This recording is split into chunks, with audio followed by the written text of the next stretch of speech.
고통에 믿음으로 답하다라는 제목으로 함께하는 말씀을 나누겠습니다. 그래 긴 시간은 아니었지만 목회를 하면서 참 마음이 어려울 때가 아주 종종 있습니다. 특별한 일이 아니라 아침에 목사님 드디어 출산을 했습니다.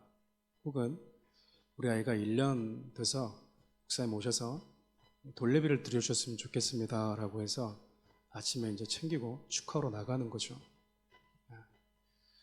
그들에게 전해줄 축하의 메시지와 또 축복의 메시지를 준비하고 출발하고 가고 있는데 사랑하는 성도가 또 한 분이 소천하셨다라는 소식을 또 듣게 돼요. 그러면 오전에는 가서 그들을 축복하고 격려하고 함께 즐거워하면서 오지만 끝나자마자 곧바로 검은 정장으로 환복한 이후에 또 사랑하는 성도의 마지막 장례비를 드리기 위해서 떠날 때가 아주 가끔 있습니다. 그래서 항상 검은 넥타이를 차나 혹은 사무실에다가 항상 놔두고 다녔던 기억이 있어요. 한쪽에서는 새로운 생명이 태어났다는 그 즐거움 때문에 기뻐하고 웃고 있는데 다른 한쪽에서는 사랑한 사람과 이별로 인해서 슬퍼하고 있는 사람들도 있다는 의미죠. 여러분, 우리가 살아가는 세상이 그래요. 지금도 어느 한쪽은 행복해하면서 웃고 있는 이들이 있지만요, 다른 한 곳에서는 정말 감당하기 힘든 아픔과 슬픔 속에서 눈물 짓고 있는 분들이 있는 것도 사실입니다. 그것이 저 여러분들이 살아가고 있는 세상이라는 곳이죠. 때문에 우리는 어느 순간 누군가와 함께 행복하게 웃어줄 수도 있어야 되지만 누군가와 함께 울어줄 수도 있어야 되는 겁니다. 기쁘고 그리고 고통스러운 일, 좋든 싫든 내가 원하든 원치 않든 관계없이 이 모든 일들은 우리가 이 땅을 살면서 겪고 있는 일들이죠.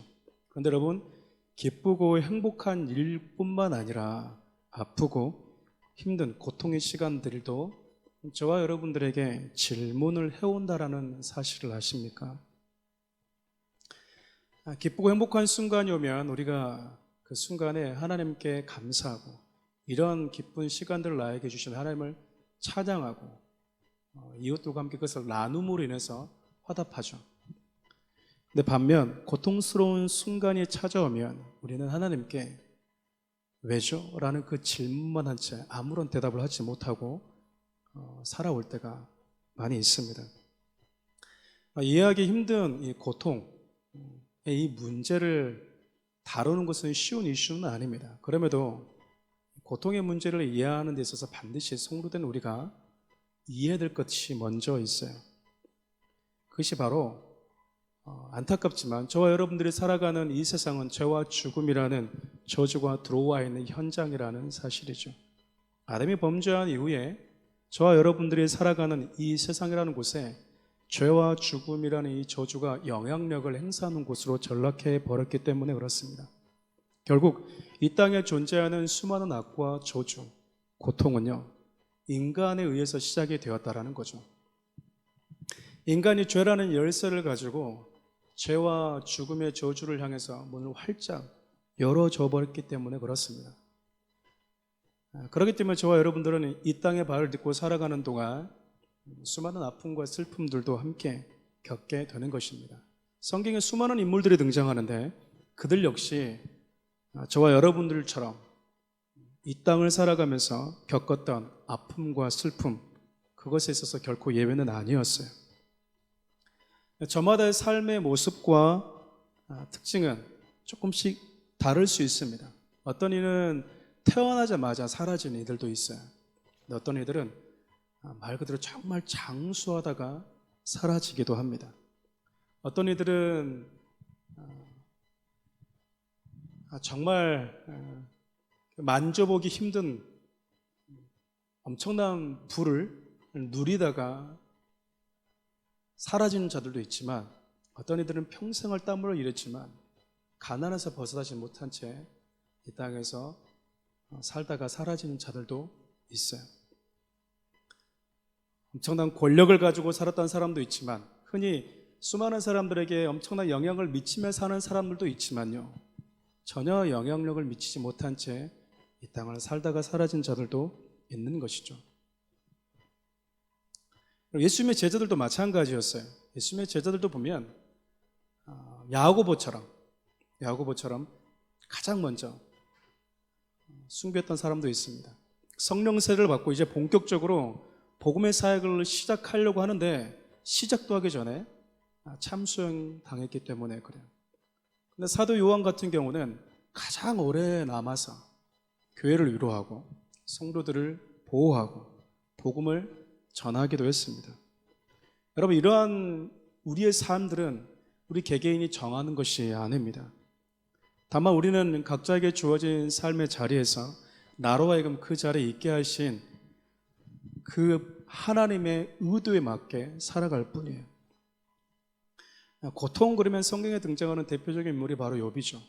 욥에 대한 메시지를 전하다 보면 잠깐 등장하다가 죽어버렸던 욥의 자녀들에 대해서 언급하면서 되게 불쾌감을 갖는 분들이 종종 있으세요. 그분들의 견해는 이렇습니다. 하나님이 욥을 단련시키는 거 동의합니다. 충분히 그럴 수 있다고 생각합니다. 그런데 왜 그들의 자녀들은 죽으셨습니까? 왜 그들의 죽음을 방치하면서까지 그렇게 하실 필요가 있었습니까? 그들은 욥의 들러리였습니까? 라는 논리예요. 충분히 그렇게 생각할 수 있다고 봅니다. 그리고 이것에 대해서 답하는 건 쉽지 않습니다. 답이 없어서 어려운 것이 아니라 그들의 상실한 마음들을 달래면서 이야기해야 되기 때문에 어려운 것이죠. 그러나 적어도 예수 그리스도를 믿고 이 세상의 전부가 아니라 영원한 천국이 있다는 사실을 믿는 저와 여러분들의 반응들은 달라야 하지 않을까요? 왜냐하면 성경에서 말하고 있는 생명과 죽음은 우리 사람이 내리는 정의와 다르기 때문에 그렇습니다. 보통 우리는 호흡을 하고 있으면 살아있다, 호흡이 멈추면 죽었다라고 정의합니다. 그러나 성경은요, 우리 안에 저와 죽음의 권세를 이긴 예수 그리스도의 생명이 내 안에 있는가 없는가를 가지고 생명과 죽음을 정의합니다. 요한복음 11장 25절에서 26절을 제가 읽어드리겠습니다. 예수께서 이르시되 나는 부활이요 생명이니 나를 믿는 자는 죽어도 살겠고 무릇 살아서 나를 믿는 자는 영원히 죽지 아니하리니 이것을 내가 믿느냐. 내가 이것을 믿느냐라고 하시는 예수님의 그 질문에 네, 저는 그 사실을 믿습니다라고 대답하는 자들이 저와 여러분들이고 그리스도인들 아니겠습니까? 때문에 이 땅에 있는 성도들의 삶은 하나님의 메시지와도 같아요. 어느 하나 버릴 것이 없고 또 무가치한 것이 없는 소중한 메시지인 자들이죠. 우리 기준에서 볼 때 좀 더 길게 살았느냐, 단명했느냐는 영원이라는 시간 속에 넣어버리면 무의미한 논쟁이 될 뿐입니다. 성경은 그들이 하나님의 마음과 그분의 메시지를 담아내는 삶을 살았느냐, 그렇지 않았냐에 더 관심을 갖고 있어요. 때문에 우리는 얼마나 더 오래 살았는가, 얼마나 부유하게 살았는가 보다, 혹은 단명했는가, 그렇지 못했는가라기보다는 하나님이 나의 삶을 통해서 당신이 들려주고자 하는 그 메시지를 담아내는 삶을 살아가고 있는가에 더 집중해야 돼요. 서론을 이렇게 길게 하는 이유가 있습니다. 오늘 본문의 내용이 상당히 우리에게 오해를 줄 수 있는 메시지이기 때문에 그렇습니다. 우리 코로나 때문에 레위기를 잠시 멈추고 왔는데 기억하시는 분들은 레위기 10장이 어떻게 시작되었는지를 아실 겁니다. 아론과 아론의 4명의 아들이 제사장으로 위임을 받게 되죠. 아론 대제사장으로, 나머지 4명의 아들은 제사장으로. 그런데 2 아들이 제사장 직무를 감당하다가 죽임을 당했어요. 그 이유는 그들이 하나님이 명하시지 않는 불을 가지고 하나님을 분향했다라는 이유 때문이었습니다. 제사장을 이제 시작했는데 시작하자마자 죽음을 당한 두 명의 아들, 그 아들을 바라보면서 계속해서 제사장 직무를 감당해야 되는 이 아론의 마음, 이것을 다루는 게 저 역시 참 쉽지가 않아요. 왜냐하면 아무리 잘 설교를 해도 마음이 아픈 분들에게 있어서는 이 메시지가 절대 위로로 다가오지 않기 때문에 그래요. 그래서 10장을 했으니까 이 본문은 좀 패스할까라고 하다가 성경이 이 부분을 다루고 있으니까 짚고 넘어가는 게 옳겠다라는 생각을 했습니다. 오늘은 사랑하는 두 아들의 죽음이라는 고통의 순간에 더 깊은 하나님의 은혜를 붙드는 아론의 모습이 기록되어져 있어요. 결국 아론은요, 두 아들의 죽음이라는 고통이라는 그 순간에 믿음으로 답한 사람이라고 할 수 있습니다. 오늘 이 부분을 함께 좀 다뤄보려고 합니다. 앞서 얘기했던 것처럼 아론은 제사장 직무를 수행하면서 두 명의 아들을 눈앞에서 잃어버리게 되죠. 하나님이 정하시지 않은 다른 부를 가지고 하나님께 나아왔다라는 이유가 그들의 죽음의 원인이었습니다. 성경은요, 이들의 죽음을 통해서 그 어떤 곳으로도 결코 타협할 수 없는 진리가 있다는 것을 저와 여러분들에게 분명히 알려줘요. 죽음보다도 더 중요한, 죽음으로도 결코 바뀔 수 없는, 타협할 수 없는 진리가 존재한다는 것을 하나님이 저와 여러분들에게 알려주고 있다는 겁니다. 결과 자체로 보면 너무나 안타까운 일이에요. 하지만 다른 불은 하나님께서 결코 용납할 수 없는 행위였습니다. 왜냐하면 저와 여러분들의 모든 죄는 제단에 있는 불에서만 소멸될 수 있기 때문에 그래요. 제단의 불을 통해서만 우리의 죄가 속죄되고 처리된다는 의미는 오직 예수 그리스도를 통해서만이 우리가 죄 사함을 받고 구원을 받는다는 이치와 같습니다. 여러분, 이것은요, 그 어떤 사람이나 하늘의 천사라도 바꿀 수 없는 절대적 진리 그 자체예요. 비록 아론의 두 아들을 해도 하나님에게 있어서 이것만큼은 결코 타협할 수 없는 진리였던 겁니다. 또한 두 아들의 죽음을 통해서 우리는요, 복음이라는 이 집을 세워가는, 복음이라는 하나님의 나라를 세워가는 데 있어서 기초석이 얼마나 중요한지 또한 깨닫게 돼요. 성경을 보면 영원한 생명을 시작하시는 분을 예수님이라고 이야기를 합니다. 예수님은 복음의 시작이죠. 복음의 가장 중요한 모퉁이 돌이라고 말씀합니다. 그럼 건물을 지을 때 가장 중요한 게 바로 기차 공사라는 것 여러분 잘 알고 계실 거예요. 보이지 않는 곳이지만 그 보이지 않는 가장 낮은 곳에 기초가 튼튼하지 못하면요, 그 위에 무엇이 세워지든지 아무리 화려한 것이 세워졌다 하더라도 무너지는 것은 시간 문제입니다. 그래서 성경은 이 부분을 이렇게 이야기를 해요. 에베소서 2장 20절에서 22절을 제가 읽어드리겠습니다. 너는 사도들과 선지자들의 터 위에 세우심을 입은 자라. 그리스도 예수께서 친히 모퉁이 돌이 되셨느니라. 그의 안에서 건물마다 서로 연결하여 주 안에서 성전이 되어가고 너희도 성령 안에서 하나님이 거하실 초소가 되기 위하여 그리스도 예수 안에서 함께 지어져 가느니라. 여러분, 신앙의 기초석은요, 흔들리지 않는 진리 그 자체인 예수 그리스도예요. 다른 건 몰라도 하나님 이것은 결코 타협할 수 없는 것이죠. 왜냐하면 저와 여러분 모두를 위해서 타협할 수 없는 것입니다. 만약 하나님이 사람의 눈치를 봐준다고 혹은 뇌물을 받는 그 어떤 부정한 고위의 관리처럼 눈 찔끔 감고 부실 공사를 시작했다면 저와 여러분들의 믿음은요, 허물어지고 말아요. 세상 가운데서 허무하게 되어버린다는 거죠.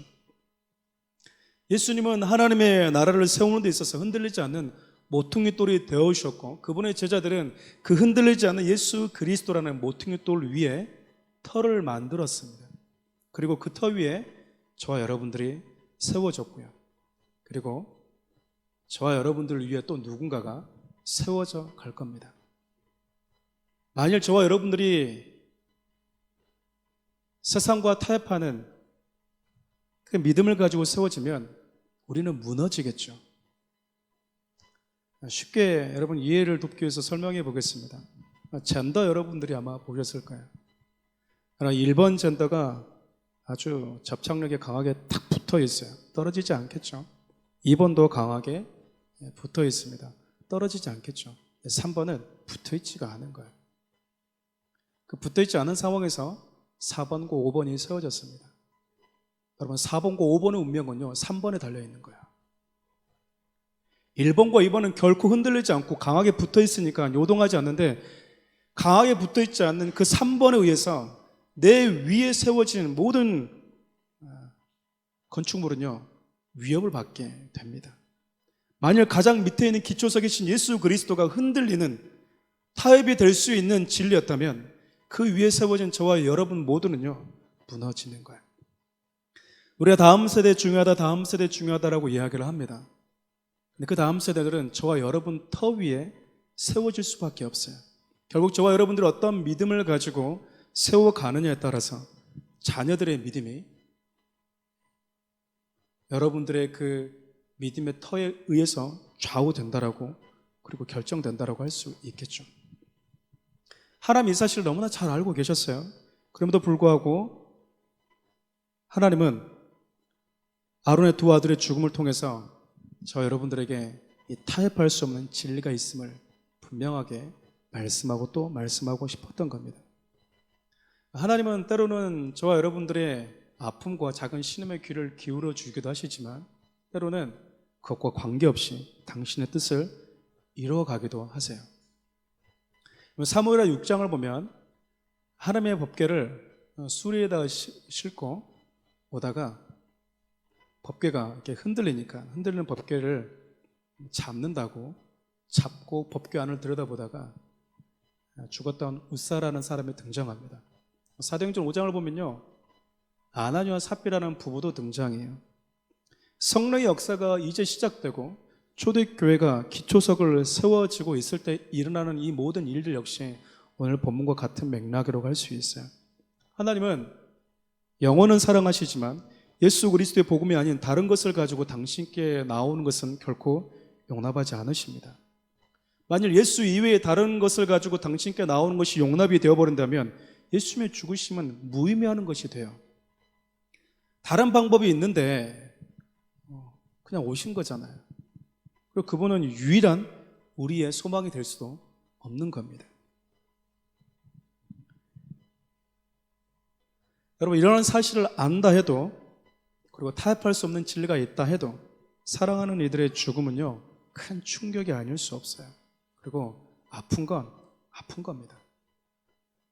본문에 등장한 아론은 그런데도 불구하고 두 아들의 죽음에 대해서, 그 두 아들의 죽음 앞에서 더 겸손하고 더 거룩함으로 하나님 앞에 반응을 해요. 16절 상반절을 제가 읽어드리겠습니다. 모세가 속죄제에 드린 염소를 찾은 적 이미 불살랐는지라. 별 의미가 없어 보이지만 이 본문 안에 이 메시지가 주는 의미가 아주 놀랍습니다. 저와 함께 레위기를 살펴보았으니까 여러분들 아시겠지만 속죄제를 드리는 방식은 크게 두 가지 방식이 있습니다. 5가지 제사가 있지만 그 중에 하나는 속죄제사. 속죄제사를 드리는 방식은 크게 두 가지가 있는데, 하나는요 속죄제를 다 드린 다음에 마지막 이것을 번제단 불에 번제처럼 태워서 처리하는 방식이에요. 마지막 하나는 속죄제를 드린 이후에 제사장 이것을 거룩한 것에서 먹고 소화함으로 인해서 처리하는 방식입니다. 그러니까 속죄하는 측면은 똑같은데 마지막 절차와 방식에 있어서 약간의 차이가 있는 거예요. 하나는 불에 태움으로 인해서 속죄제사가 끝난다면, 다른 하나는 제사장이 이렇게 먹고 소화하면서 의식이 끝나기 때문에 그렇습니다.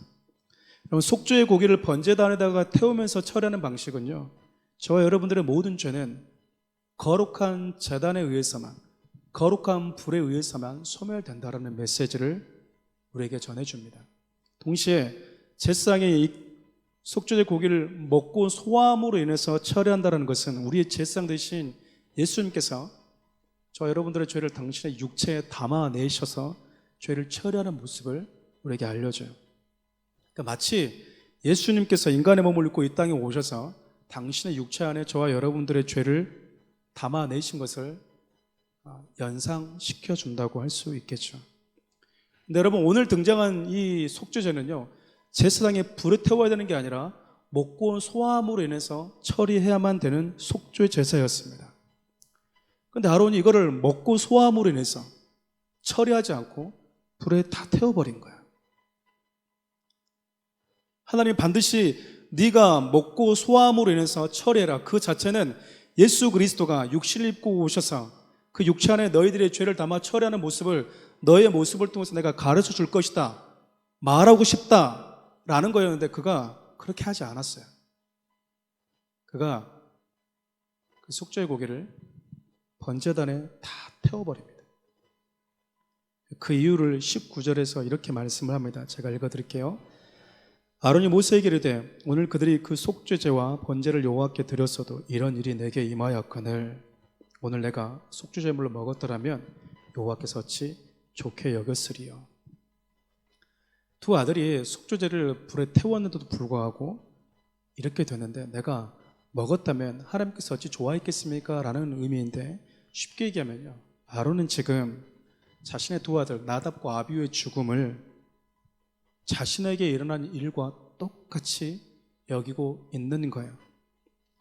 다시 말하면 백성의 죄의 문제를 처리하는 제사장인 자신도 동일하게 속죄의 은혜가 필요한 죄인이라는 사실을 자신이 마땅히 먹고 소화해야 될 그 속죄제를 불에 태움으로 인해서 표현하고 있는 거예요. 주님, 내가 어떻게 이거를 먹으면서 처리합니까? 나도 죄인인데. 그러니까 아론은 지금 이 속죄의 고기를 먹고 소함으로 속죄의식을 마쳐야 된다는 사실을 몰라서 이렇게 한 게 아니고요. 대제사장인 자신도 제사장이기 전에 죽을 수밖에 없는 죄인이라는 사실을 두 아들의 죽음 앞에서, 거룩한 하나님 앞에서 자기 자신이 얼마나 죄인인지를 깨달아 버린 거예요.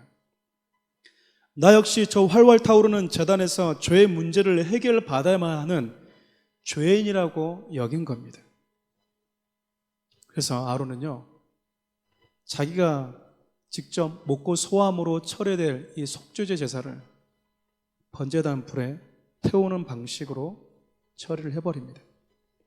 아론의 성숙함이 바로 여기서 등장하는 거예요. 아론은 두 아들의 죽음이라는 고통에 주님, 저도 죄인입니다 라고 답하고 있기 때문에 그래요. 하나님께서 이러한 아론의 모습에 대해서 책망하지 않으셨어요. 그 이유는 그가 드린 이 예배 안에 생명의 고백에 담겨져 있기 때문에 그랬습니다. 하나님의 속죄의 은혜에 참여할 자격이 없다라고 하는 그 처절한 참회의 마음을 가지고 하나님께 나아갔던 그 아론의 모습을 하나님은 불쌍히 여겨주었던 거죠. 분명 아들의 죽음은 극한 슬픔이었을 거예요. 그런데 아론의 이러한 반응은 두 아들의 죽음을 헛되게 하지 않았습니다. 만일 그가 하나님을 원망하고 그럴 거면 왜 나를 대제사장으로 세웠고 두 아들을 제사장으로 세웠습니까? 라고 불평했다면 하나님이 두 아들의 생명을 거둬가면서까지 타협할 수 있는 가치가 있다는 사실을 그는 놓치어버리고 말았을 거예요.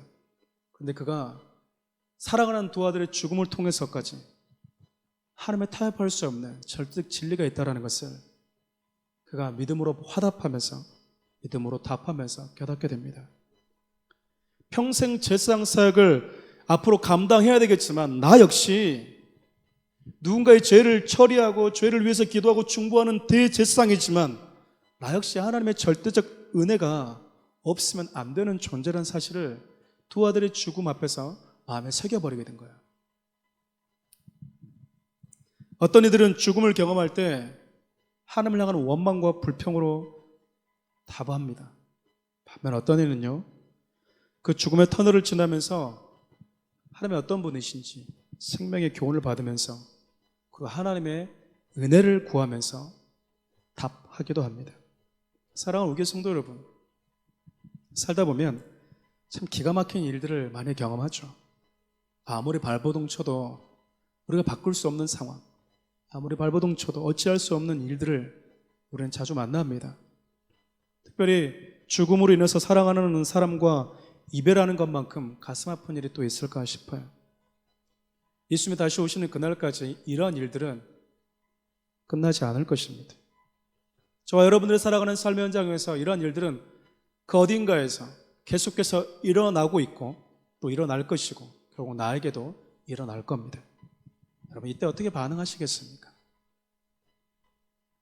하나님 나에게 어떻게 이럴 수 있습니까? 라는 마음으로 반응하시겠습니까? 아니면 아론처럼 그렇구나, 예수 그리스도가 아니면 나에게는 아무런 소망이 없구나. 여러분들이 함께 찬양했던 것처럼 예수만이 나의 유일한 소망이 맞구나. 우리 모두가 하나님의 진노 아래 있는 죄인들이 맞구나. 우리의 죄가 저 활활 타오르는 번제단의 그 불에서 소멸되지 않고는 결코 소망이 없는 존재이구나. 우리에게 필요한 것은 하나님의 절대적인 은혜밖에 없구나. 비록 제사장이라도 목사라도 장로라도 권사라도 그 누구라도 여기에 있어서는 예외일 수 없구나 라는 믿음으로 하나님께 그런 반응하시겠습니까? 여러분, 자식뿐 아니라 모든 것을 잃어버리고 난 이후에 원망이 아닌 하나님이 어떤 분이신지, 그리고 인간이 어떤 존재인지를 믿음으로 고백하고 화답했던 아름다운 하나님의 사람이 있습니다. 그가 바로 우리가 잘 아는 욥입니다. 욥기 1장 21절을 제가 읽어드리겠습니다. 이르되 내가 모태에서 알몸으로 나왔사온즉 또한 알몸이 그리로 돌아가올지라. 주시니도 여호와시여 거두시니도 여호와시오니 여호와 이름의 찬송을 받으실지어다 하고. 지금 욥이요, 모든 것을 잃어버린 시간과 마주하고 있어요. 모든 것을, 건강, 재산, 사랑하는 자녀들까지. 그 순간에 욥이 내게 있는 모든 것들이 하나님께 온 게 맞습니다라고 고백함으로 화답합니다. 여러분, 저와 여러분들이 아무리 내 인생의 주인이 하나님이라고 고백해도 그 고백은 검증된 고백이라고 할 수 없어요. 진정 그것이 하나님에 대한 진짜 고백이라면 내게 있는 것이 하나씩 사라질 때 나의 반응을 보면 이것이 내 것이라고 생각하며 살아왔는지 아니면 하나님의 것이라고 생각하며 살아왔는지 우리가 점검할 수 있지 않을까 싶어요. 근데 욥은요, 정말 모든 게 딱 사라지는 그 순간에 하나님 것이었습니다 라고 고백하고 또 인정합니다. 이 사실을 깨달았기에 상실이라는 그 시간, 고통이라는 그 시간 앞에서 마주했을 때 그가 더 겸손한 자세로 하나님을 예배할 수 있었던 거예요. 욥기 1장 20절입니다. 제가 읽어드리겠습니다. 욥이 일어나 겉옷을 찢고 머리털을 밀고 땅에 엎드려 예배하며. 예배할 상황이 아니잖아요. 지금 다 잃어버렸잖아요. 원망해도 지금 모자랄 판이잖아요. 빼앗아갈 거면서 뭐 하려고 줬습니까? 당신은 살아계십니까? 아론과 마찬가지죠. 두 아들을 왜 죽였습니까? 왜 데려갔습니까? 그럴 거면 뭐하러 줬습니까? 그때 욥이요, 머리털을 밀고 하나님 앞에 엎드려서 그분을 찬양해요. 그분을 예배하고 있다고요. 여러분, 신앙이라는 게 뭘까요? 하나님을 통해서 내 인생의 성공의 가도를 달리는 걸까요? 성경은 단 한 번도 그렇게 이야기한 적이 없습니다. 예수님을 잘 믿어서 내 삶 가운데 어떤 문제가 좀 더 많이 풀리는 걸까요? 성경은 그것을 신앙생활이라고 이야기한 적이 없습니다. 성경은 예수를 잘 믿어도 복을 받지만 예수를 잘 믿어도 아플 수 있다고 이야기합니다. 욥은요, 자신에게 있는 것들이 사라질 때에도 여전히 하나님의 사랑과 그분의 선하심을 믿는 그 확신에 있어서 흔들리지 않았습니다. 자녀들은 어떻게 됐습니까, 목사님? 그의 재산은 다 어떻게 됐습니까? 와 같은 그 질문들로 인해서 저에게 이렇게 질문 아닌 질문을 하는 분들이 종종 계세요. 가끔 그런 분들 볼 때마다 이런 생각을 합니다. 하나님이 하셔야 될 고민들을 착실하게 해주시는 분들이 참 우리 주위에는 많구나. 자녀들에 대한 결과는 가장 선하신 하나님께서 해결할 영역이고 그분이 아름답게 해결하실 겁니다. 그리고 욥이 고백했던 것처럼 우리 역시 모르는 영역이 너무나 많아요. 또 결코 이해할 수 없는 영역이 있음 역시 우리는 겸손히 인정해야 됩니다. 여러분, 인간에게 있어서 태어남과 죽음만큼 중요한 게 있을까요? 그런데 참 신기하게도 가장 중요한 태어남과 죽음의 시기는 우리에게 가려져 있습니다. 그저 우리는 나를 보내시고 또 나를 부르실 그분이 머물게 하는 시간 동안 내게 맡겨진 삶의 자리에서 겸손한 모습으로 하나님을 예배하는 삶을 살아낼 뿐입니다. 여러분, 최고의 화가가 그림을 그릴 때 사용하는 여러 물감들이 있죠. 좀 더 많이 사용되어졌냐, 좀 덜 사용되어졌느냐가 다를 뿐 불필요한 물감은 단 하나도 없습니다. 모두가 다 아름다운 한 폭의 그림을 그리는 데 있어서 다 필요하기 때문이죠.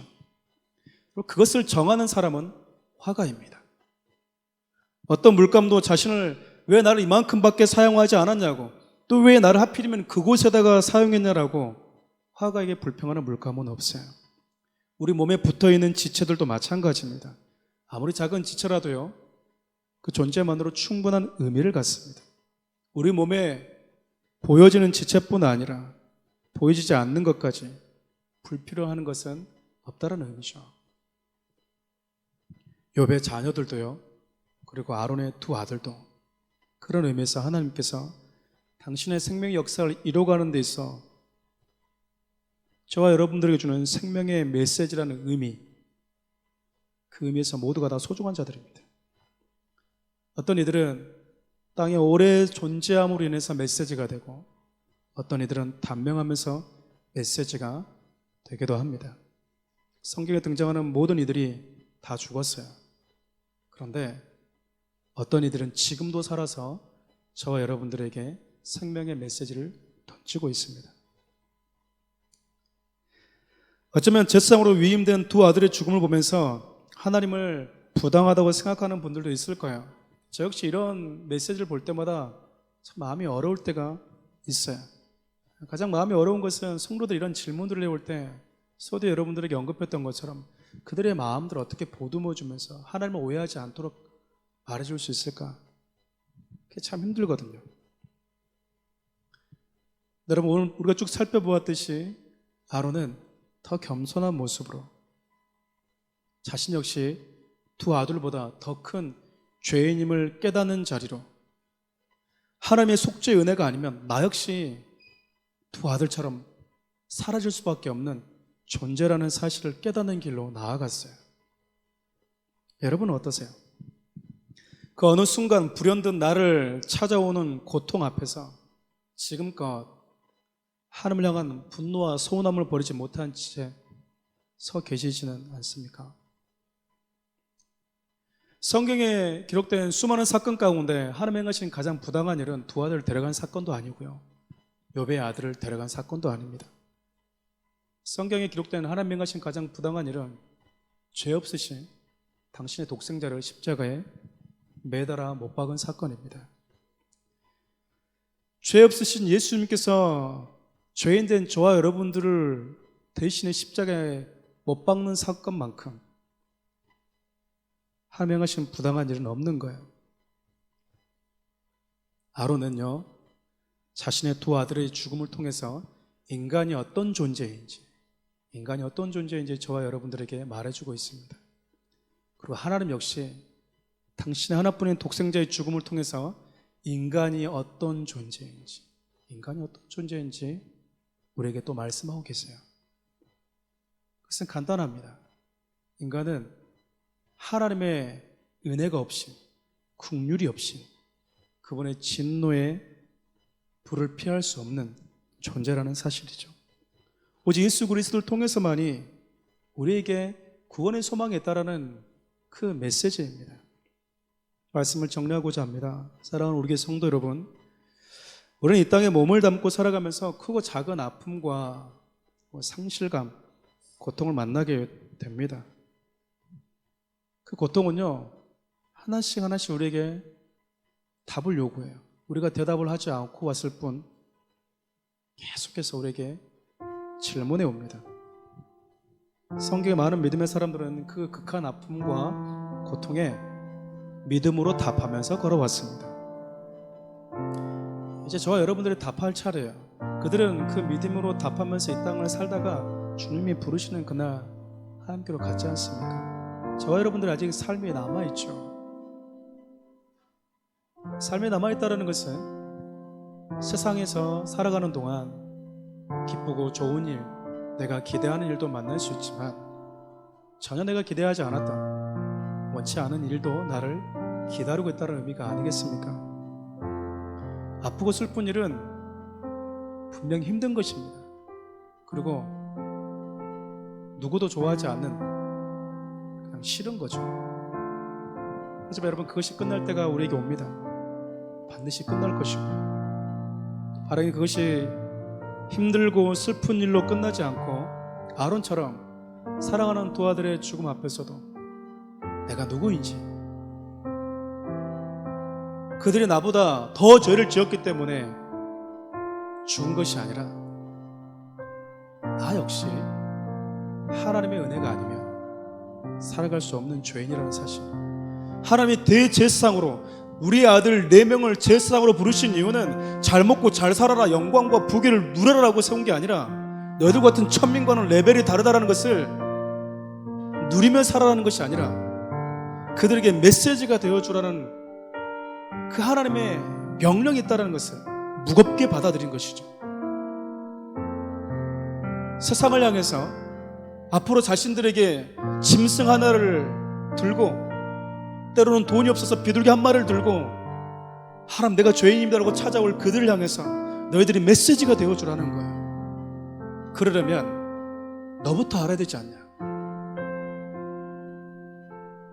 우리가 잘못하다 보면, 신앙생활을 오래 하다 보면 우리는 그 어떤 사람보다 더 나은 의인이 되어 있다고 착각할 수 있어요. 신앙의 성수군요, 나 같은 죄인 살리신 하나님 이렇게 찬양하다가 하나님을 만나면 만날수록 죄인 중에 괴수와 같은 나를 살리신 하나님의 은혜를 찬양할 수밖에 없는 자로 바뀌게 되는 것입니다. 사랑하는 우리 성도 여러분, 목사인 제가 여러분들을 위해서 아무리 중보해도요 바뀌지 않는 일들이 있더라고요. 아무리 같이 손을 붙들고 일을 기도해도 고쳐지지 않는 일이 있고요, 나아지지 않는 질병들이 있더라고요. 해결되지 않는 자녀들의 문제들도 있고요. 하나님 이것 좀 해주면 안 되겠습니까? 저분에게 이런 선물 좀 주시면 안 되겠습니까? 그렇게 애타게 기도해도 우리의 바람과 다른 일들을 우리가 만날 때가 있는 것이 사실입니다.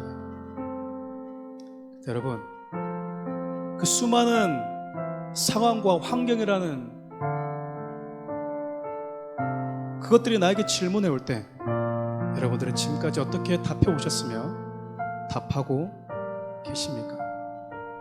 그리고 이제 어떻게 그 고통과 아픔과 절망이 나에게 질문해 올 때 답하시렵니까? 아론처럼 믿음으로 답할 수 있는 저 여러분들 되었으면 좋겠습니다. 그래, 그 마음을 담아서 오늘 이 찬양을 주님께 올려드렸으면 좋겠어요. 세상은 들리고 사람들은 변하여도 나는 주를 섬기리. 주님의 사랑은 영원히 변하지 않네. 나는 주를 신뢰해. 오직 믿음으로, 오직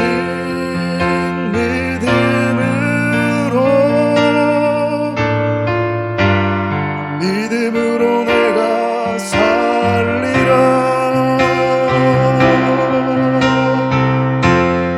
오직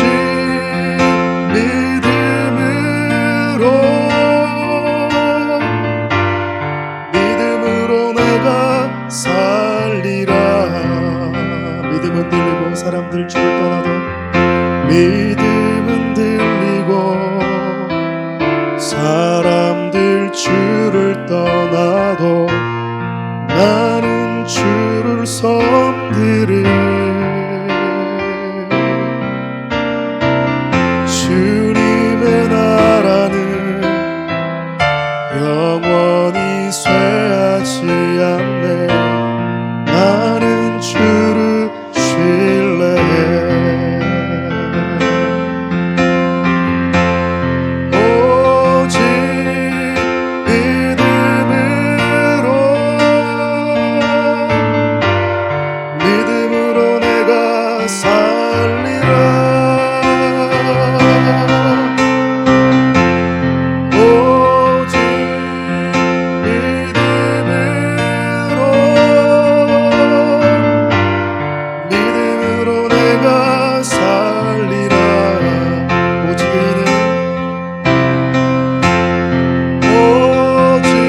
자들의 죽음을 보면서 자기가 하나님께서 자기에게 씌워주신 제사장이라는 거룩한 왕관을 내려놓고 납작 주님께 엎드려 버립니다.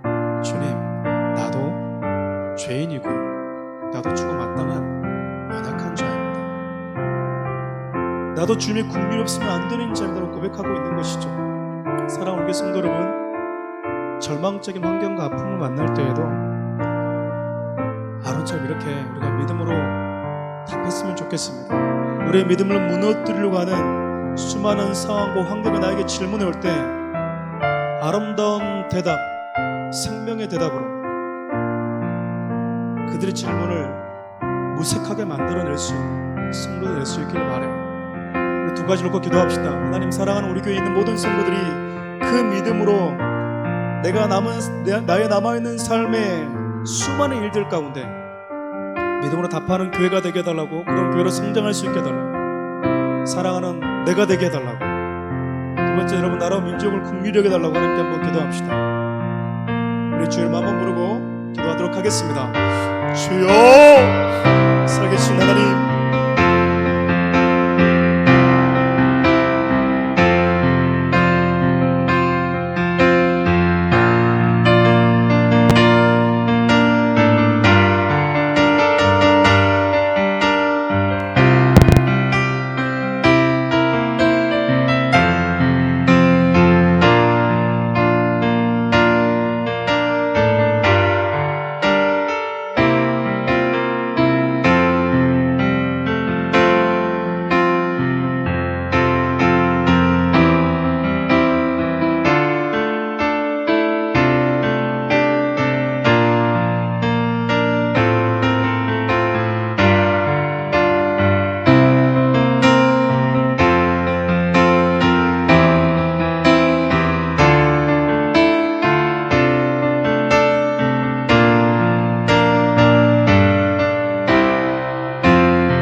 하나님, 아론뿐 아니라 그리스도 안에는 우리 모두가 왕같은 제사장으로 부름받은 자들입니다.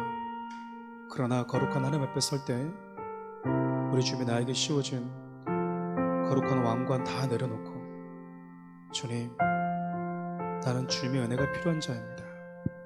나 역시 주님의 긍휼하심이 없으면 안 되는 자입니다. 그렇게 더 큰 겸손함으로 반응하고 나아가게 도와주십시오. 나를 이 땅에 보내신 하나님께서 당신이 정한때 나를 부르실 터인데 남은 시간 동안 내가 원치 않고 내가 기대하지 않았던 절망스러워 보이는 환경을 만날 때마다, 또 그 환경이 나에게 질문해 올 때 우리가 아름다운 생명의 믿음의 고백으로 그들에게 답하며 믿음으로 세상을 이기는 성도들, 사랑하는 우리 교회 되게 하여 주옵소서. 우리를 구원하신 유일한 소망 되신 예수 그리스도의 은혜와 죽을 수밖에 없는 우리에게 당신의 독생자를 내어주시면서까지 인간을 하나님의 은혜만이 살 길이다라고 말씀하시는 하나님의 크신 은혜와 날마다 힘든 상황 속에서 주의 얼굴을 구하게 나를 이끌어주시는 성령 하나님의 다함없는 사랑이, 사랑하는 귀한 성도들, 사랑하는 우리 교회, 이 나라의 민족 위에 함께 하시기를 간절히 축원하옵나이다.